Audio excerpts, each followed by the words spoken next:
Irish Guy, and yes, Prem catch-up. Let's see what happened in the Premier League this weekend. And yes, I know I'm late with the video. Don't worry, I'm not giving birth to twins. Right, let's go. Brentford 2, Newcastle 1. Look. Anyone who is now saying Eddie Howe out is clearly such a reactionary person that he's probably also the type of guy to demand his mother be killed after she burns the cauliflower steak. He's probably the same sort of impulsive meatball who, when he finds out that his dog has pooed on the rug, he calls the police. He's probably somebody who wants to burn down the cinema after failing to smile even once at Toy Story 5. Anybody who seriously wants Eddie Howe to go 6 months after the cup final win whilst he's competing in his second Champions League season, has them 6th in Europe, and has them just 2 wins away from his 3rd cup final with the club. Now, I would question whether or not you think that potatoes can talk. You're probably also the type of person who thinks that dog food is evil and so want to feature poodle sandwiches instead. Look, okay, Newcastle's away form right now is rotten. I won't argue with that, okay? No victories on the road since beating Leicester in April. In fact, of all the current Premier League teams, only West Ham have lost at home to Newcastle since January the 4th. Yeah, that is total garbage. 14th in the league, 2 points above the bottom 3. By the way, Sunderland are 4th, and I said they'd be the worst team ever and that they'd lose the Tynemere Derby by an aggregate score of 10-0. Well, we're now at a stage where that team are not even losing at home to the team top of the league, whilst the two away from home are playing with all the confidence of a middle-aged comic book nerd deciding which doll girlfriend to buy off the internet. Yeah, guess what? Sunderland away is just 2 Premier League games away. And I should be scared, right? I should be dreading this fixture, as if I've just been invited to go camping with Dougie off Sky.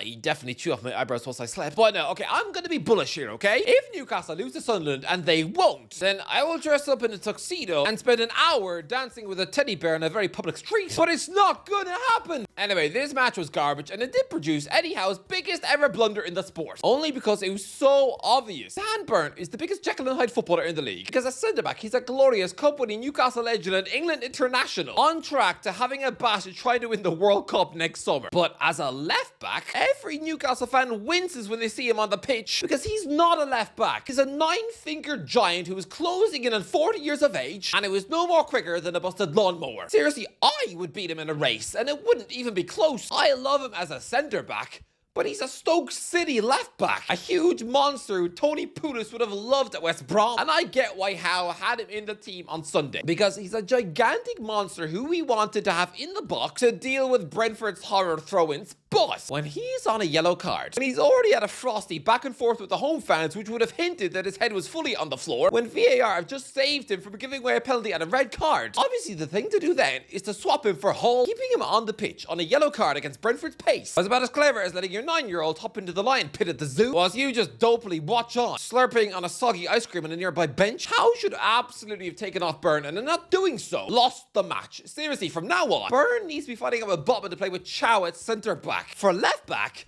less tall, more Hull. Yeah, I'm just preparing for my rap. But still, whilst this was a blunder and was an embarrassing defeat, and whilst the league table looks about as pretty as a banshee shaving her chest hair whilst you try to tuck into a Buddha Special K, still, anyone saying Howe out, just like they did after losing to Brentford a year ago, again, you must be such a reactionary diva that you want everybody who worked on the Star Wars prequels to be fed to pigs at a farm. Don't you dare sack Eddie Howe. Sunderland 2, Arsenal 2. I'm fuming.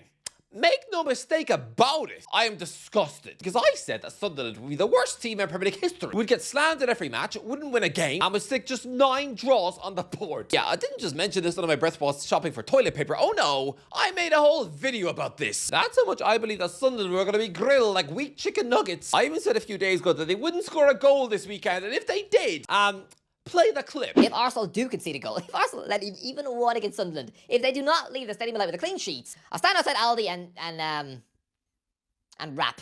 Oh wow, please don't score Sunderland. Yep. Let's do this! Yo everyone, I hate Brian Robbie. Watching him play makes me sobby. How could Sunderland not beat Arsenal? I don't understand how they didn't win that game. I said they'd be bottom of the league on 9 points. On 9 points. On 9 points. On 9 points. On 9 points. I said they'd be the new Derby. Now I'm scared of the Derby. Not Shaka. Not Shaka. Not Shaka. Not Shaka. Not Shaka. I thought their signings were unproven, but now they scare me more than Susan. How are they 4th in the league? I don't get it. I don't get it. I don't get it. For the Derby, I'm scared. Oh no, Shaka. Not Shaka. Not Shaka. Not Shaka. Not Shaka. I thought their signings were unproven, but now they scare me more than Susan. Word to your mother.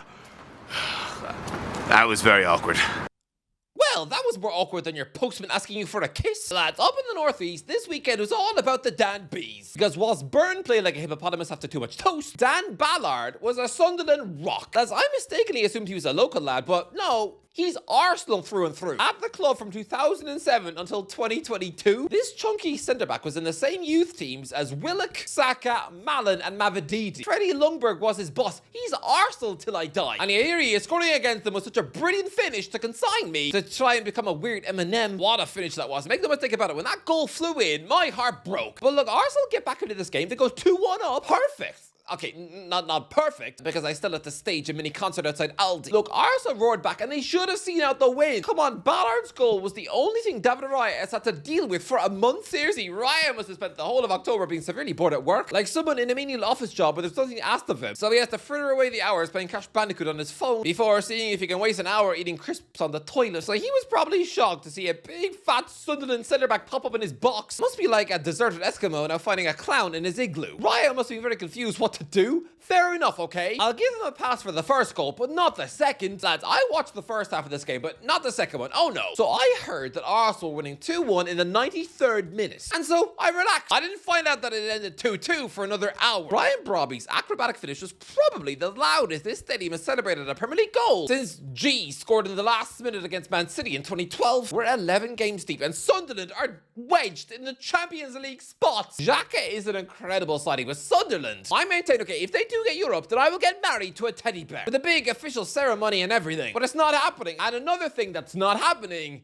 is Arsenal winning the league. Man City 3, Sunderland 0. Man City are winning the league. They are. I told you they were winning this. Everyone has been sleeping on Man City, but why? Why? Never has a football team been more written off when they're occupying the biggest goal machine on the planet. I get it, okay? People are bored of Haaland, but I was confused. Everyone guaranteed Liverpool a Premier League win when they got their hands on Isak. Yeah, he might be more expensive, but Haaland is the better striker. And it's not even close. Haaland is another freak. And let's not forget, he's supplied by talent. Jeremy Doku can be hit and miss, but lads, on Sunday, wow. Man City were brilliant and they're gonna win the title. And for those thinking that I've got potato brains and that I'm a terrible predictor and that I've just given Man City the kiss of death, oh, well, let's see. What did I predict will be the score in this match again? 3-0 Man City. 3-0 Haaland hat-trick. I'm sorry, okay? I think Man City are gonna win the league. Yeah. I was the only person in the world who said 3-0. Yeah, 3-0, because I knew the Liverpool crisis was not over. No, winning 2 big matches under the lights at Anfield is cute. Doesn't fix everything. No team ever loses 6 out of 7 and then just reverts to normal. No, it would be weird. It would be like seeing your mum getting so angry that she poos in your baked potato and then just carries on like everything is normal. No, I think we're going to order a takeaway instead. Lad, Slot's greed has collapsed Liverpool. I know I don't mean that him choosing to devour 50 muffins on the loo has anything to do with Liverpool losing games. No, it's just a new signings which completely unbalanced the team. Liverpool need workhorses in midfield to compensate for having the luxury of a Salah. So squeezing a pure number 10 into midfield, it doesn't work. Florian Wirtz is a brilliant player, but you wouldn't know that in a Liverpool shirt. Look, sometimes great players just don't work in a Liverpool shirt. Tyreek Kuehl, Robbie Keane, Fernando Morientes. Some of the most brilliant talents in the world, but they never clicked at Anfield. If I'm a Liverpool fan, then I'm really scared that you've wasted 100 million plus on 2 footballers you don't even need. And this is 4 away day defeats on the trot. Liverpool have not lost a Premier League match on the road since mid-September. Liverpool's title challenge is over. It is done. 5 defeats in 6 games is a revolting collapse. And I know the club have complained about the Virgil van Dijk goal getting ruled out. A goal getting ruled out against Man City because a player was adjudged to have put off the goalie. 2 words.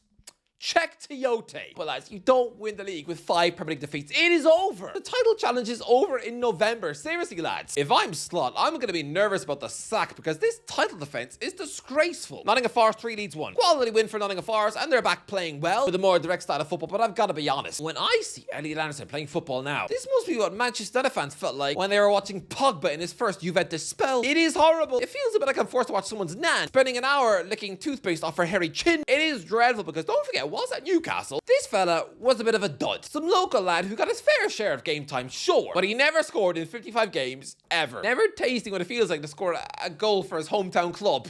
Even Matty Longstaff did that. He also wasn't an England international He was the opposite. A midfielder for Scotland under 16s, under 17s, under 18s, and under 21s. Nobody was taking any notice of him. His brother was arguably more famous for waddling onto the 11th season of Love Island. So when we sold him to Forest for an apparent 35 mil, it looked more financially satisfying than finding a tenner in your pack of Monster Munch. But to see him now excelling as a Forest number 6, and now battering on penalties with aplomb. And oh yes, it looks like it's going to be him, not Mainu, not Wharton, starting beside Declan Rice at the base of England's midfield at the next World Cup. When 5 minutes ago he was supposed to be Scottish. I mean, seriously, that World Cup midfield partnership is going to look so fitting, actually. Rice and Anderson, two blokes who led on Ireland and Scotland. Seriously, they're probably the type at school to send Valentine's Day cards to the chubby school geek before running away when she wanted her first kiss. But yeah, quality win for Forest. But Anderson, oh, he makes me feel like a jealous meerkat. He's now linked with both Manchester clubs too.